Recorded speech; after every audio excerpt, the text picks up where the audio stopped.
DIG operations نے انکشاف کیا اسلام آباد ہائی کورٹ میں کہ سپریم کورٹ کے 4 معزز جج صاحبان کو بھی خط موصول ہوئے ہیں دھمکی امیز. اس میں جسٹس قاضی فائزیسا شامل ہیں, جسٹس امین الدین, جسٹس اطہر من اللہ بھی شامل ہیں. پھر لاہور ہائی کورٹ کے جج صاحبان کو بھی خط موصول ہوئے ہیں. کس قدر تشویشناک صورتحال ہے یہ, کس طرح عدلیہ پھر آزادانہ طور پر فیصلے کر سکے گی؟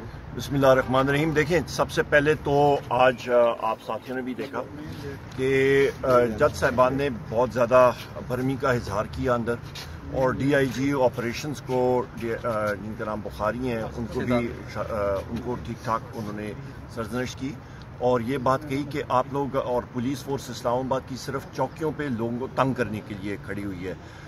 کوئی اس کا آؤٹ پٹ نہیں آ رہا. ابھی تک وہ آؤٹ پٹ آ جانا چاہیے تھا.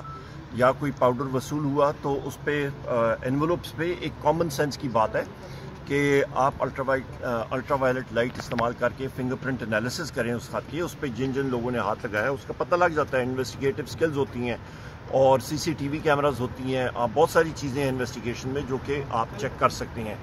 پر بات وہی آ جاتی ہے, اسلام آباد پولیس یا پنجاب پولیس یا یہ پولیس محکمے جو ہیں یہ کرپٹ ترین محکمے بن چکے ہیں. یہاں پہ افسران ان کے جو ہیں وہ صرف اور صرف سفارشی پوزیشنز پہ ہیں, اور ان کا صرف ایک ہی کام تھا کہ پاکستان تحریک انصاف کے ورکرز کو زد و کوب کرنا, گھروں میں ریڈ کرنا, اور ان افسران کے خلاف بھی FIRs ڈکیتی کی ہوئی ہیں. چور ہیں بیسکلی یہاں پہ, مطلب آپ یہ اس کا کر سکتے ہیں. اور ان کے خلاف جو آپ کا DC بھی ہے اس کے خلاف بھی سزا ہوئی ہے, اور جو آپ کا SSP تھا اس کے خلاف بھی مطلب سزا ہوئی ہے.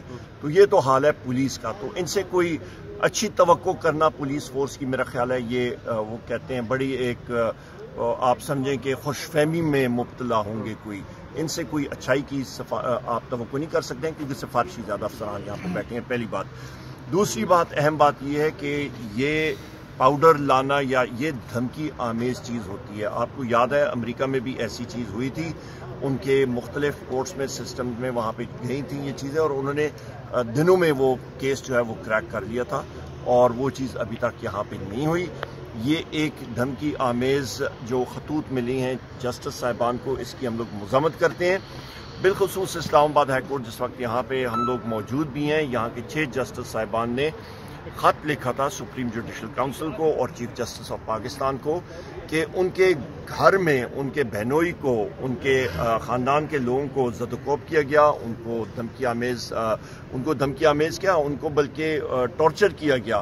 اور لوور جوڈیشری کے لوگوں کو, جج صاحبان کو بھی انہوں نے فائر کریکرز پھینکے, ان کو دھمکی آمیز خطوط بھی ملے, ان کو مختلف میسیجز ملے. اور وہ ان کیسز میں جہاں پہ قیدی نمبر 804 یعنی کہ وزیر اعظم عمران خان صاحب کے کیسز چل رہے تھے, اور کسی چیز میں نہیں, صرف اور صرف ان جج صاحبان کو یا ان کیسز میں جہاں پہ وزیر اعظم عمران خان صاحب کے کیسز تھے. اور یہ کون کر رہے تھے؟ یہ انٹیلیجنس ایجنسیز کے ایجنٹس اور آپریٹوز کر رہے تھے.